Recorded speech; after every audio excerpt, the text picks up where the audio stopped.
Bretagne, vous l'avez découverte au hasard de vos vacances. Vous y êtes plu, vous êtes revenu.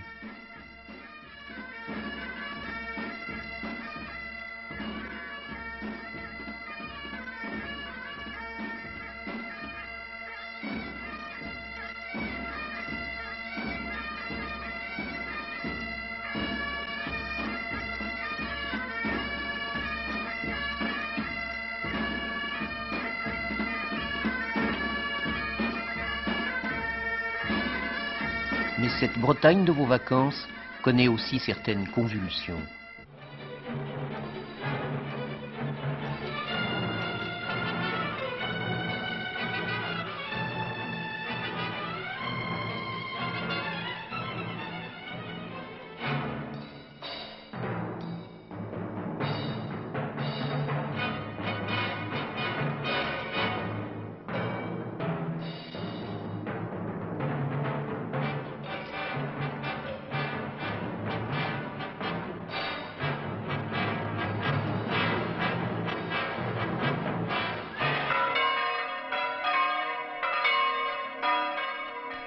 C'est loin de l'agitation, à Roudouallec, dans le Morbihan, que nous avons commencé cette enquête.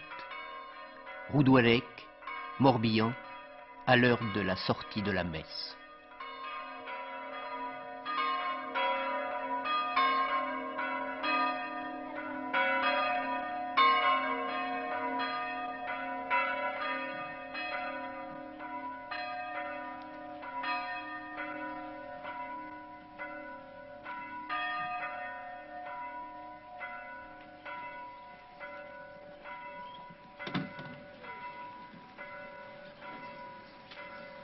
Monsieur le recteur, depuis le début de l'année, vous avez célébré combien de baptêmes?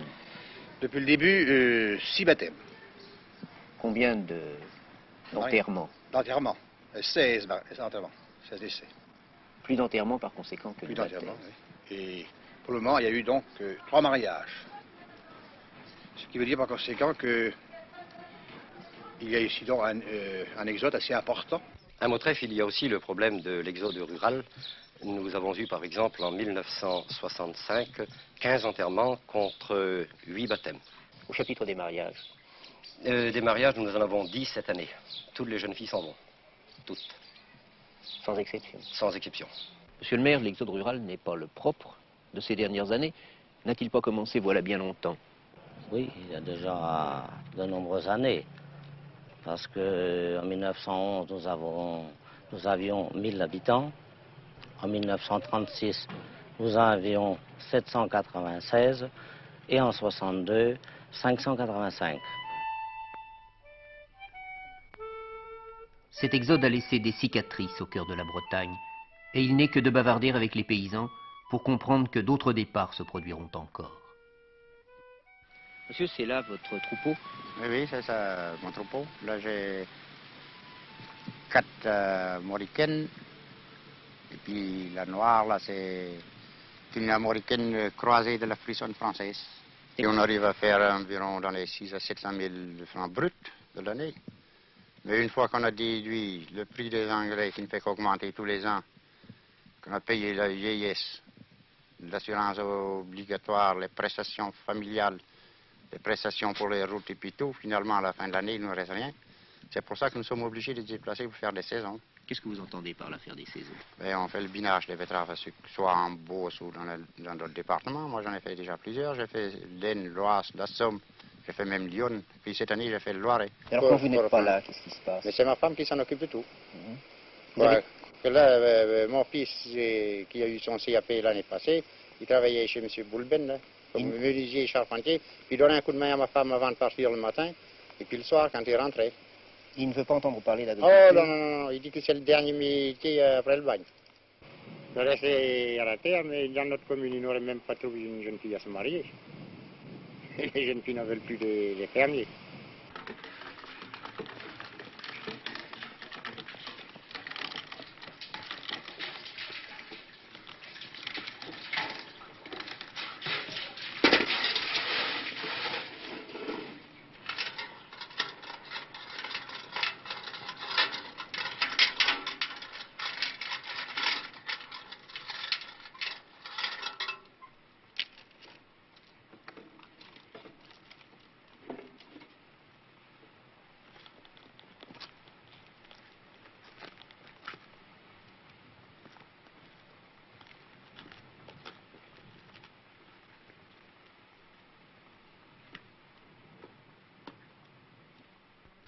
Madame, vous avez également participé aux saisons. Oui. À quelle époque? En 48, 49, 50, 51, 52. C'était dans les années qui ont tout de suite suivi votre mariage. Oui, oui. Maintenant, vous restez ici. Ben oui, il faut bien tenir la ferme. Quoi. C'est dur, non? Oh, bien sûr, c'est dur. Vous n'avez pas l'eau? Non, on n'a pas d'eau. Pratiquement pas de confort? Non, non. Il faut soigner les bêtes. Il faut soigner les bêtes, oui. Vous ne vous sentez pas un peu seul? Oh, si, bien sûr. Qu'est-ce que vous voulez? Il faut bien aller travailler ailleurs, parce que par ici, on ne peut pas gagner grand-chose. Est-ce que vous comprenez que les jeunes filles aujourd'hui quittent la terre et ils ne veulent plus pratiquement épouser de garçons, de fermiers, de choses comme ça? Vous comprenez ça? Oui, oui. Vous comprenez ces jeunes filles-là? Dans un sens, je leur donne raison, parce que le métier de cultivateur, c'est dur aussi.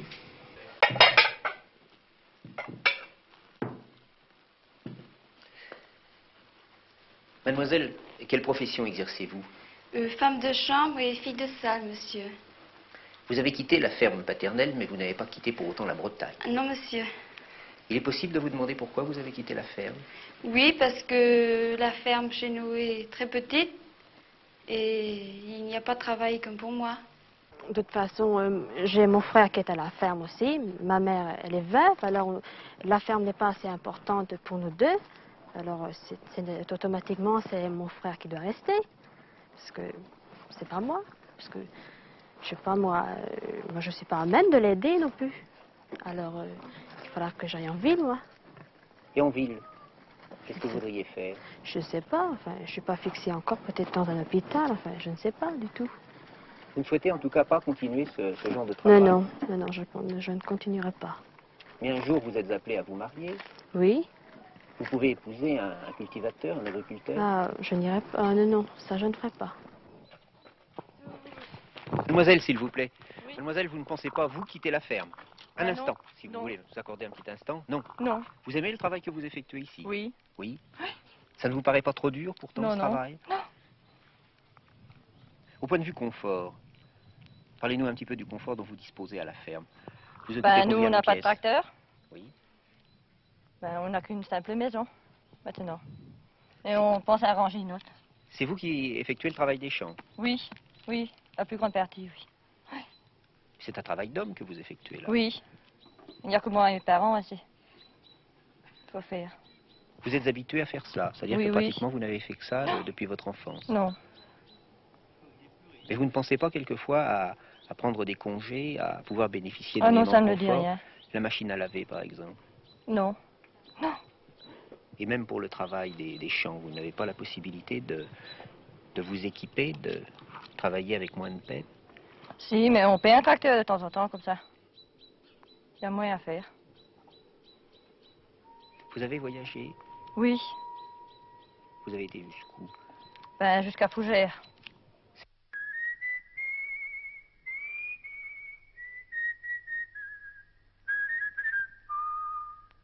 Ces parcelles ont longtemps permis d'approvisionner le garde-manger de Paris.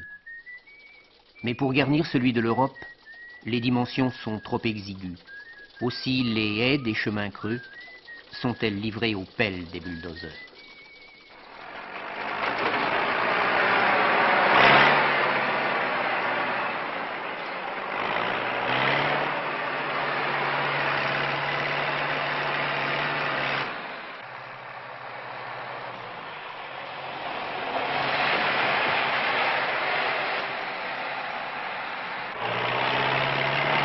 Les travaux de remembrement portent actuellement sur 520 000 hectares, soit un quart des surfaces susceptibles d'être remembrées. Mais à l'heure du marché commun, qui veut survivre ne doit pas seulement regrouper ces terres, il doit encore en augmenter les dimensions. Opération possible grâce à l'action du Fonds d'action sociale pour l'aménagement des structures agricoles, dont bénéficient de jeunes agriculteurs, les mutants. Monsieur, s'il vous plaît, ici vous êtes propriétaire. Ah non, je suis fermier. Vous êtes ici depuis combien de temps? Je suis ici depuis 18 mois. Vous êtes ce qu'on appelle un mutant, je crois. C'est ça, oui. Chose qui n'arrive pas beaucoup, nous sommes très peu dans le département. Avant, vous vous occupiez d'une exploitation de quelle dimension? De 14 hectares. Et ici? Et ici, je viens à 30 hectares. Et alors là, comme je sortais d'une petite ferme, les frais que j'avais déjà pour le transportement de tout et me faire le travail, il fallait bien investir. Alors je me suis adressé au Crédit Agricole. Et comme je quittais une petite ferme de 14 hectares pour en prendre une de 30, j'étais compris comme mutant. Ce qui m'a donné quand même un avantage, c'est de pouvoir obtenir des prêts à 3%. Vous n'avez pas bénéficié au départ d'une subvention? Alors là après, quand j'ai été installé, il a fallu faire un dossier pour qu'on puisse analyser si réellement c'était valable ce que je faisais, si je n'allais pas quand même trop à l'inconnu. Et de ce dossier qui a été fait avec M. Trémoureux, il est résulté que c'était valable et qu'il se méritait encouragé. Alors j'ai donc obtenu une subvention de l'État de 400 000. Quand on a 6 enfants et qu'arrive la période des échéances, on doit connaître un certain nombre de difficultés, non? Oui, c'est exact. Ça, c'est assez important, Et quelquefois, on serait tenté de dire ah, quand même, si j'avais su, j'aurais dû réfléchir davantage. Mais non, il ne faut pas être trop pessimiste, Je crois qu'il faut être bûcheur dans la vie pour arriver à quelque chose, 103 000 hectares ont été ainsi redistribués au profit de 7 800 jeunes agriculteurs, dont certains, pour augmenter encore la taille de leur exploitation, n'hésitent pas à recourir à l'association. À Bourbriac, ils sont 9 qui tentent l'aventure de l'élevage en commun des porcs. Les jeunes, évidemment, en discutent. Ils sont à peu près de notre avis actuellement. Seulement, ce qui est un peu gênant, c'est la moyenne d'âge des exploitants qui est au-dessus de 50 ans. Alors tout de suite, il y a un genre de conflit de génération, la mentalité change. Là, vous poursuivez un but économique, mais pas seulement oui. un but économique. Nous avons en gros 2 buts, C'est 2 buts que nous sommes fixés au départ. Mais le but qui nous a fait surtout étudier ce problème-là, je crois que c'est le but social.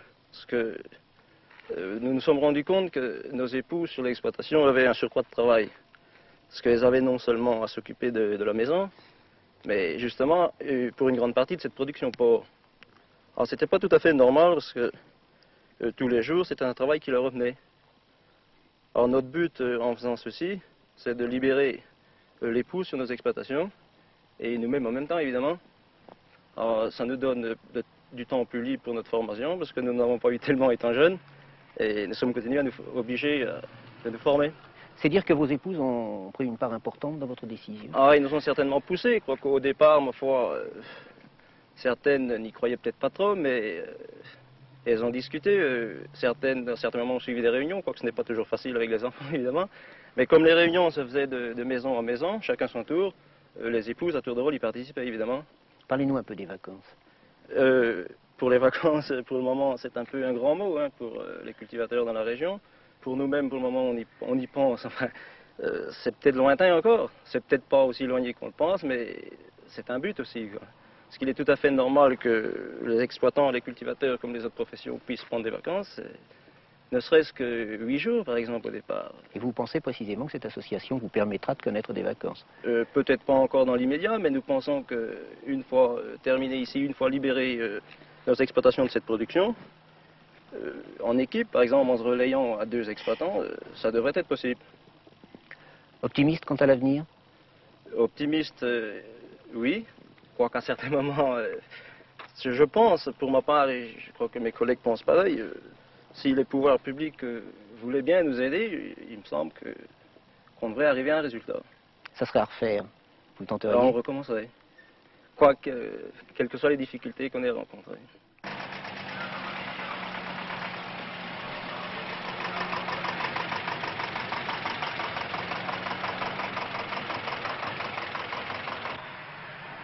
Sont-ils arriérés ou individualistes, ces jeunes Bretons qui apportent choux-fleurs ou artichauts au marché au cadran de Saint-Paul-de-Léon?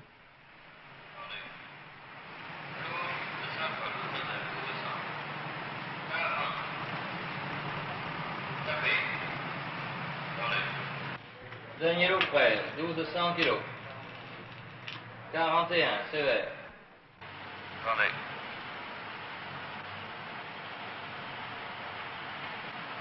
Laurent François, 1300. 40 Boiron. Deuxième fois, 1300. Il y a des hommes que les difficultés ne rebutent pas. Il y a des initiatives, il y a des bonnes volontés, il y a aussi une aide de l'État. Mais tout cela suffit-il? Si on analyse la situation dans son ensemble, on est amené à considérer qu'il n'y a pas de solution exclusivement agricole aux problèmes paysans bretons. Il n'y a pas de solution exclusivement agricole, car en réalité, l'agriculture bretonne doit accepter de perdre une partie de ses hommes. Mais il n'en demeure pas moins vrai qu'on ne peut accepter ce choix économique que dans la mesure où les mesures sociales et humaines appropriées permettront un transfert de population dans des conditions humaines et sociales acceptables. C'est la raison pour laquelle nous sommes amenés à dire très fréquemment qu'en réalité, les solutions profondes au problème de l'agriculture bretonne se situent autant dans un problème d'aménagement du territoire, autant dans un problème de politique de création d'emplois, autant dans des solutions de développement des autres secteurs d'activité que l'activité purement agricole.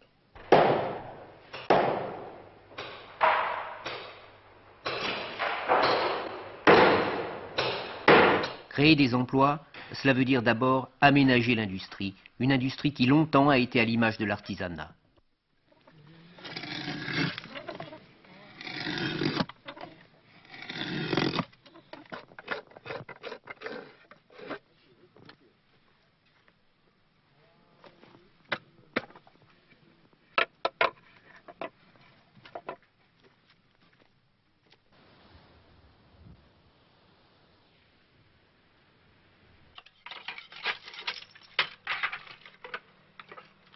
Industrie de la chaussure, construction navale, industrie du bâtiment, industrie alimentaire aussi, constituaient les activités industrielles classiques d'une région à vocation essentiellement agricole.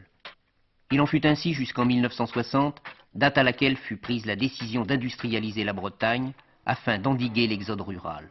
Première décision, une vocation électronique est reconnue à la Bretagne. Elle entraîne l'apparition aux portes de Lannion, dans les Côtes du Nord, des laboratoires du Centre national d'études des télécommunications.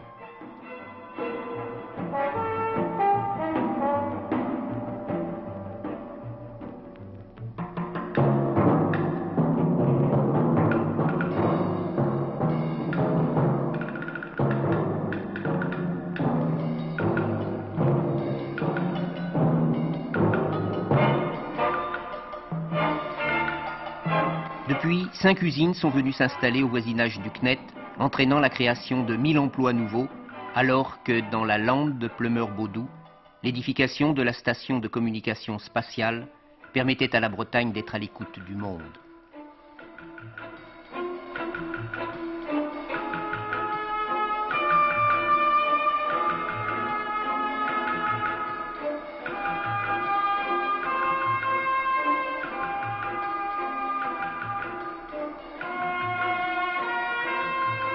Toujours au chapitre de l'électronique, installation de la CSF à Brest avec la création de 1500 nouveaux emplois, ce qui porte à 3000 le nombre des emplois créés par l'électronique en Bretagne, chiffre provisoire car doit encore entrer en service le centre électronique des armées à Rennes qui a bénéficié d'ailleurs d'une seconde mesure prise en faveur de l'industrialisation de la Bretagne, la décentralisation.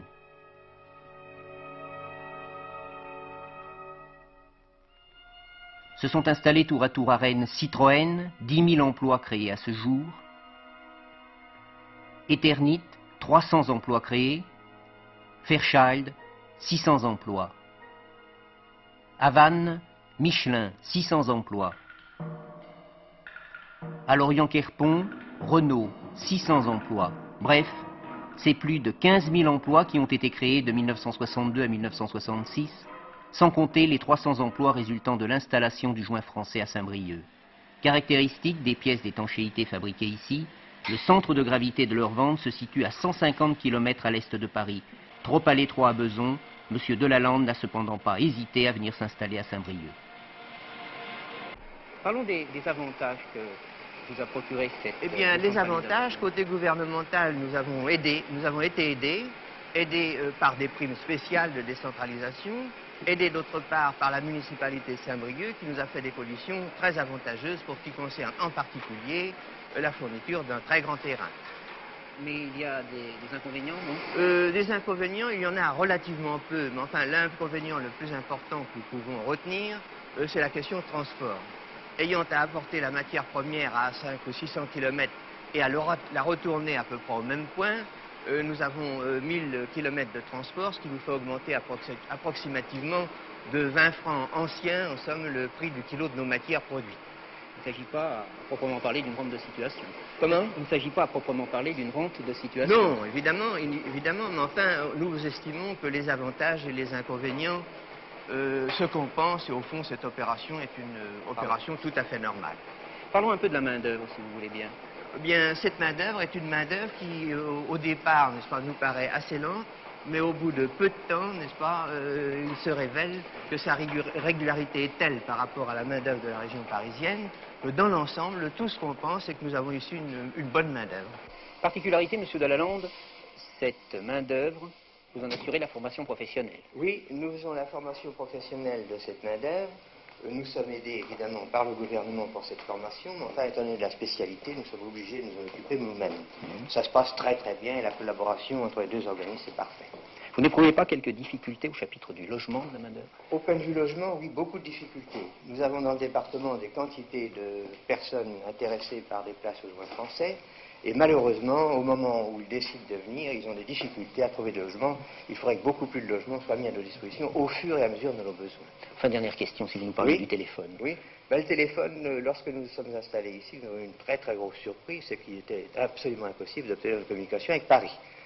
Ça s'est très légèrement amélioré, mais malgré tout, nous avons reconnu qu'il était absolument indispensable d'installer le Telex. Par contre, le Telex marche de façon parfaite et nous rend de très grands services. Nous supposons que très bientôt, en somme, les installations automatiques vont résoudre le problème, mais pour le moment, ça n'est pas encore parfait. Carré 1,81 tout seul. 44, 2, 4. 44, 2, 4. Déjà 55. 1,80, 44, 2, 4. Réalisée depuis juillet 1966, la liaison interurbaine automatique a quand même permis de surmonter pas mal de difficultés à Saint-Brieuc. Saint-Paul-de-Léon, Lannion, Saint-Malo, Lorient, Vannes, Brest sont reliés à l'automatique. 5 nouveaux centraux sont en cours d'aménagement à Rennes, ce n'est qu'une première étape. L'effort doit être poursuivi afin que la Bretagne ne soit plus je ne sais quelle province perdue, à plus de 100 lieues du cœur politique et économique du pays.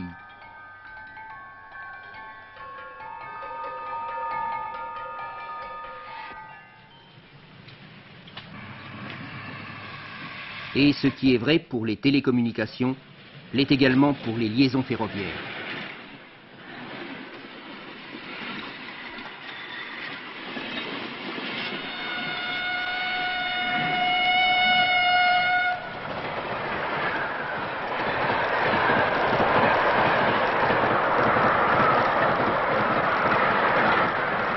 Un train qui fonce à 120 km à l'heure, c'est Rennes à 3 heures de Paris, c'est Brest ou Quimper à 6 heures. Et ce n'est qu'un début, puisque l'électrification se poursuit aujourd'hui bien au-delà de Rennes. Quant au réseau intérieur breton, il réserve plus d'une surprise.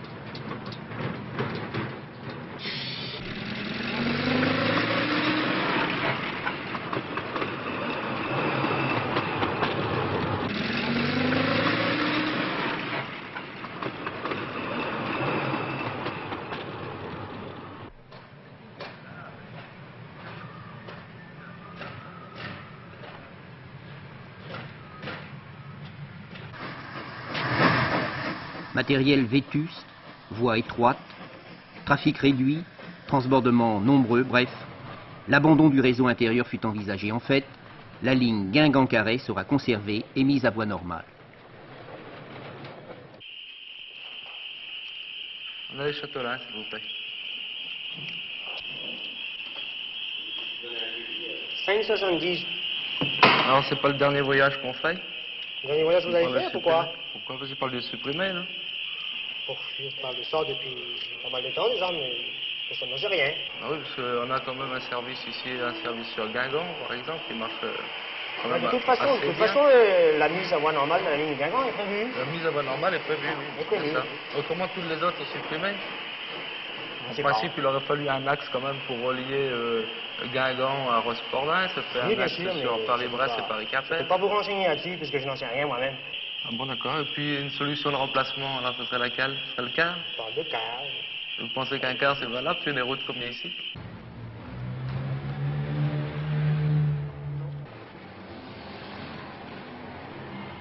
La route de vos vacances, vous vous souvenez?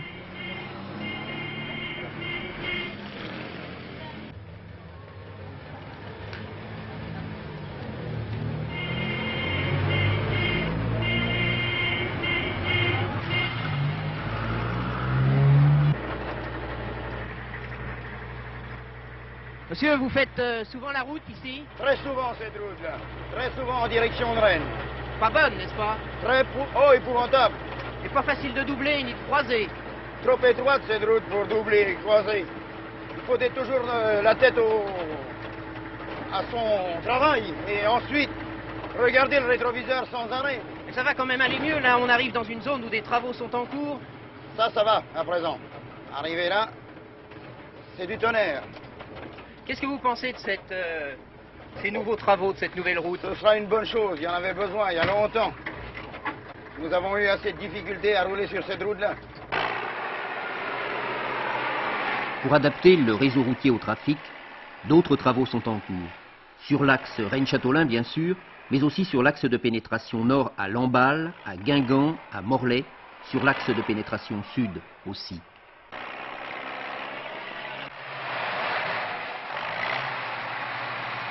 Enfin, le développement du réseau aérien d'Éreinter donne une nouvelle chance à la Bretagne, puisqu'en 1967, ce ne sont pas les kilomètres qui comptent, mais les minutes passées à les franchir.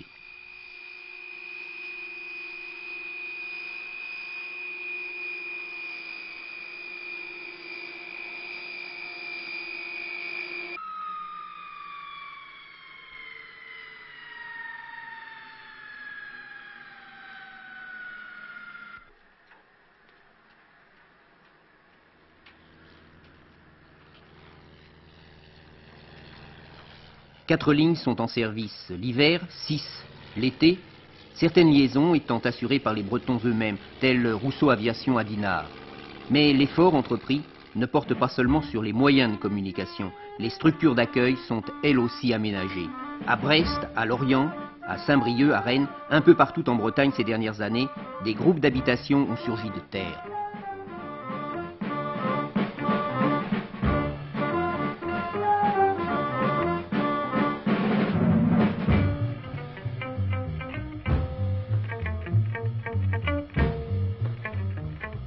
Différentes sections de formation professionnelle permettent aux adolescents et aux adultes d'apprendre ou de réapprendre un métier. Monsieur, vous apprenez un nouveau métier. Oui. Quelle est la profession que vous exerciez avant? J'étais agriculteur chez mes parents. Alors j'ai cru bon de quitter la ferme parce que il n'y avait pas de place pour moi. Et comme ici on apprend un métier qui nous est payé, alors je suis venu. Alors quand on apprend un second métier à 26 ans, c'est pas dur, c'est pas... Oh, bon, enfin, on s'y fait, quoi. Le fait de rentrer du service, c'était pas bien loin, quoi. Oui. La proximité de la ville faisait pas mal aussi. On s'habitue.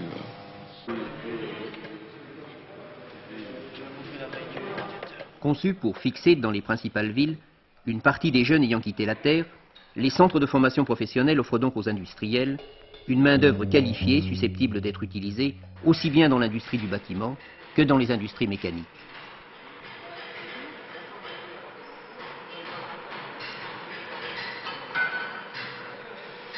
Reste le problème de l'énergie. Là encore, la Bretagne ne fait plus vœu de pauvreté. Il y a les kilowatts de houille bleue fournis par l'usine marémotrice de la Rance. Il y aura les kilowatts nucléaires fournis par la pile EL4. Et pourtant, il semble que la Bretagne 1966 n'ait pas réussi pleinement sa campagne d'industrialisation.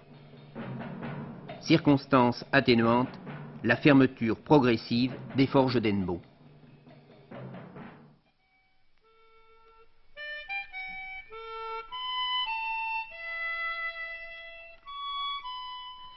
Les 1400 salariés employés ici seront débauchés puis rembauchés au fur et à mesure que se développera la société bretonne de fonderie et de mécanique installée à Querpont.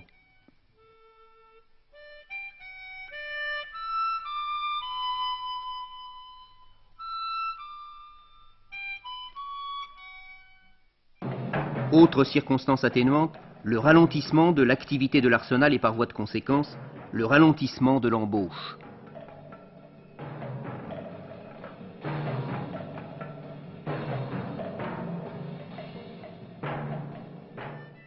Mais il n'en demeure pas moins que des zones industrielles nombreuses, parfaitement aménagées, attendent encore le client, alors qu'à la gare Montparnasse, l'exode très ralenti ces dernières années paraît avoir repris.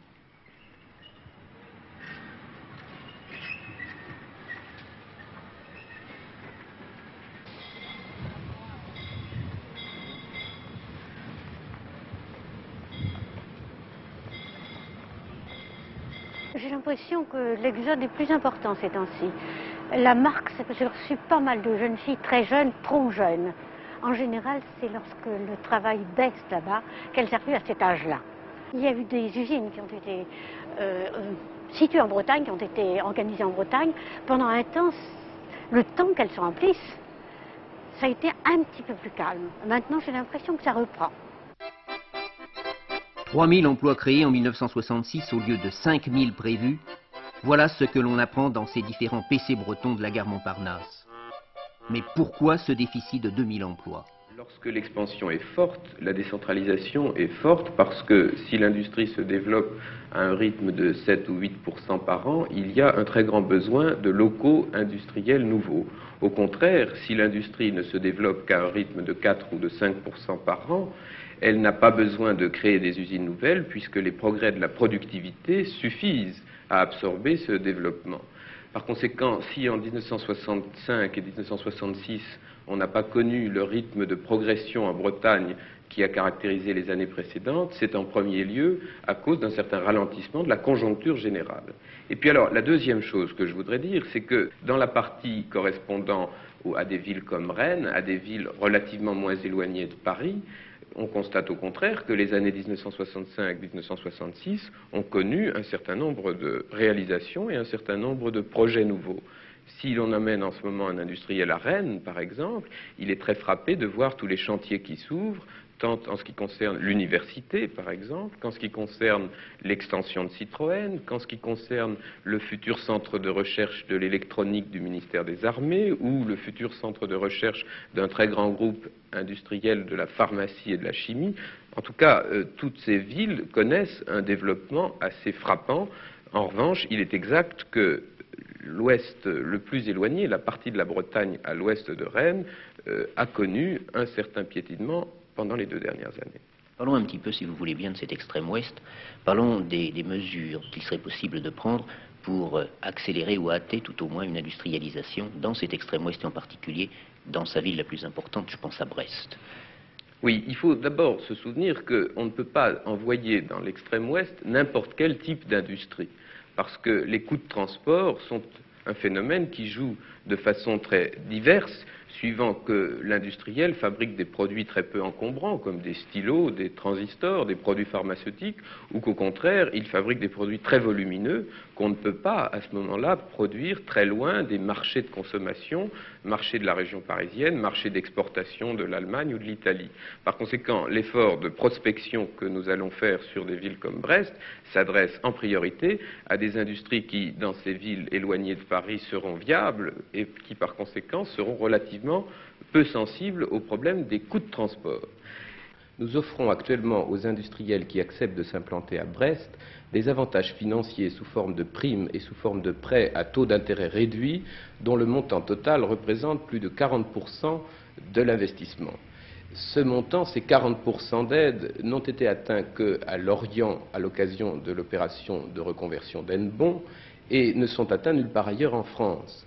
Je dirais même que ce genre d'avantage financier au niveau de 40% de l'investissement n'a d'équivalent que dans certaines régions du sud de l'Italie et dans certaines régions de Grande-Bretagne ou d'Irlande. Nous pensons que l'effort accéléré d'industrialisation tenté ainsi en faveur de Brest devrait permettre au cours de 1967 d'atteindre dans cette ville un niveau de développement industriel compatible avec les problèmes d'emploi qui s'y posent. On parle aussi beaucoup de Brest, station-service de l'océan. Qu'en est-il exactement ? Oui, l'idée à laquelle vous faites allusion est la suivante. Les pétroliers qui sont maintenant construits sont des pétroliers d'un tonnage de 300 000, peut-être même un jour de 500 000 tonnes, qui ne pourront plus traverser la mer du Nord. Il est par conséquent souhaitable de créer en France un port d'éclatement où ces pétroliers pourront déverser leur cargaison sur des bateaux de plus faible tonnage. L'un des ports les mieux placés à cet égard est évidemment celui de Brest, et le choix sera bientôt fait de Brest ou d'un autre port pour ce genre de port d'éclatement. Seulement, je dois ajouter que cette décision ne donnera de résultats concrets qu'au-delà de 1970, et que par conséquent, nous devons, dans un premier temps, axer nos efforts sur l'industrialisation terrestre. Pour l'heure, Brest croit à cette vocation de station-service de l'océan. La preuve, la mise en chantier de cet immense bassin de Radoub, destiné aux navires de plus de 200 000 tonnes.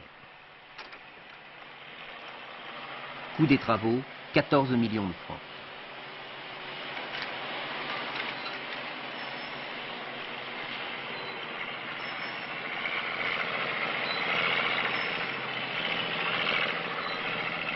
Mais en même temps, on parle beaucoup de l'aménagement du district parisien.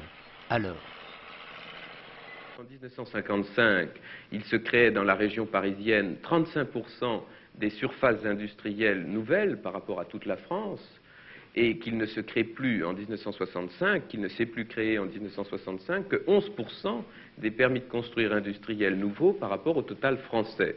Ce qui veut dire que le freinage des usines en région parisienne est efficace et que, d'autre part, nous tenons absolument à le maintenir. Seulement, il faut ajouter deux choses.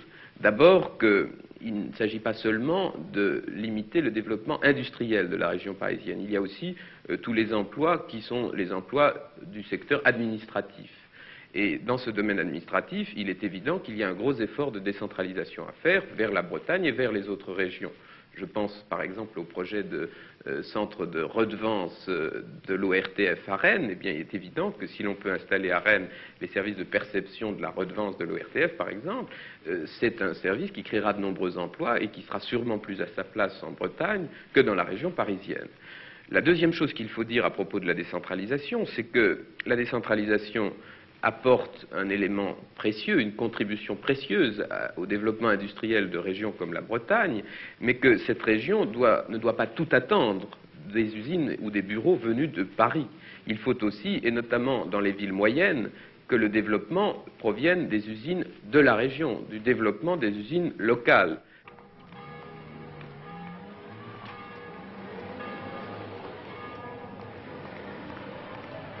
Loudéac, voilà quelques années, était la capitale du désert breton.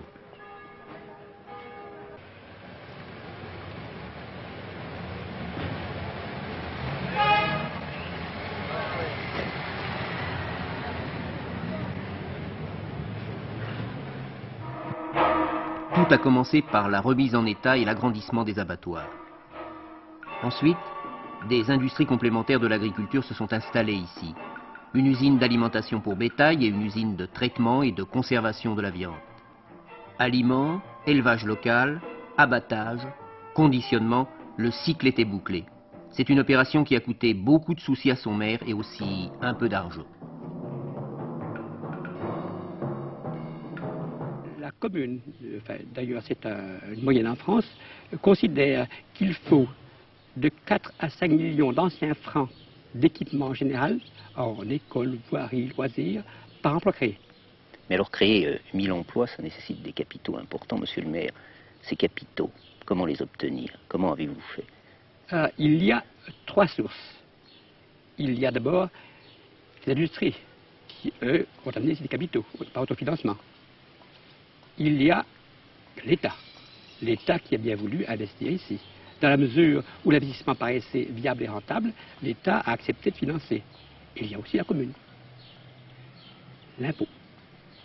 Néanmoins, nos impôts ont augmenté moins vite que prévu parce que les ressources locales qui étaient en diminution par le passé ont brusquement augmenté, la taxe locale en particulier a augmenté, les commerçants travaillent bien, de sorte qu'ils sont à même de supporter plus de charges fiscales qu'il y a 10 ans.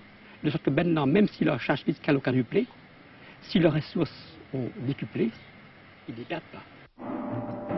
L'édification de ce lycée classique, technique et moderne de 2000 places, c'est l'orgueil du docteur Étienne.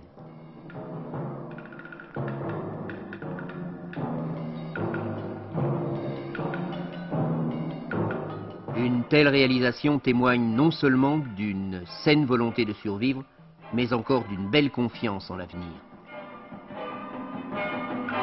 À Collinet, autre exemple intéressant au chapitre du développement de l'industrie locale.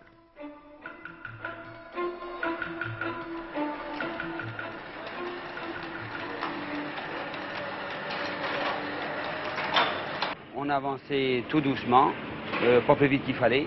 On a poussé les murs quand il fallait. Et on a agrandi ça au fur et à mesure que l'abattoir prenait de l'extension. On a agrandi notre affaire tout doucement. Mais vous savez qu'un Breton qui réussit avec des capitaux bretons, avec ses propres capitaux, c'est assez rare. Comment vous expliquez ça? Ben, il faut d'abord y croire et avoir la ténacité et puis en vouloir, comme on dit, pour monter cette affaire-là. Parce que ne croyez-vous pas qu'elle est venue toute seule, comme ça, avec sans souci, sans travail. Il a fallu vraiment payer de sa personne pour y arriver. Oui, je suppose qu'il a fallu surmonter beaucoup de difficultés, mais votre exemple prouve en tout cas que c'est une chose possible. Oui, c'est une chose possible, mais enfin, je ne voudrais pas rajeunir et revenir en arrière. Je le dirai tout de suite. Attendre tout d'une décision ministérielle, je crois que c'est se faire pas mal d'illusions. Ce qui compte, c'est que les gens démarrent avec les ressources locales. Je crois que dans un développement, voyez-vous, il y a plusieurs niveaux. Il y a le niveau global, le niveau de la grande métropole, qui là dépend de décisions ministérielles. Il y a le niveau intermédiaire, comme l'UDEAC, et nous nous réjouissons de son développement, qui dépend de capitaux extérieurs. Mais je crois que plus on va vers la base, et plus là, cela dépend des hommes et d'hommes décidés. Est-ce que vous voulez dire que l'aventure de la Bretagne dépend de ces hommes? De ces hommes, surtout, oui. Et ceci dans un premier temps. Car je crois qu'en effet, la Bretagne souffre de pas mal de difficultés dues à son éloignement, sans doute, à pas mal d'absence de moyens économiques, mais qu'elle est riche d'hommes et d'hommes vraiment convaincus, et je crois que c'est là sa chance par rapport à l'avenir.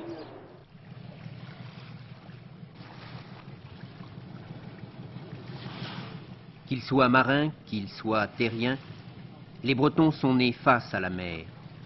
Une mer rude, qui pour eux est une école quotidienne d'endurance, de courage et d'abnégation. Et les vieux savent, eux, combien ces qualités-là sont précieuses lorsque tout craque autour de vous. Or, à l'heure actuelle, ce sont toutes les structures traditionnelles qui craquent en Bretagne, qu'il s'agisse d'agriculture, qu'il s'agisse d'industrie, qu'il s'agisse même de pêche. Et pour les marins-pêcheurs, c'est un peu comme si la mer se vengeait du privilège qu'elle leur accorde de vivre de ses faveurs.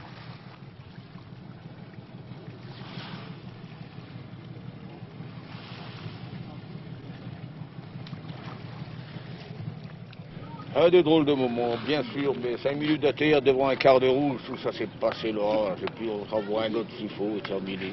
Le lendemain, on remet ça. Voilà. On encaisse bien. Il faut d'ailleurs encaisser de passer un drôle de coup, comme vous dites. Hein. Vous l'aimiez ce métier? Ah oui, sûrement. Commandé par personne. On aime la liberté. C'est ça qui compte dans ce métier-là. On est né là, on mourra là.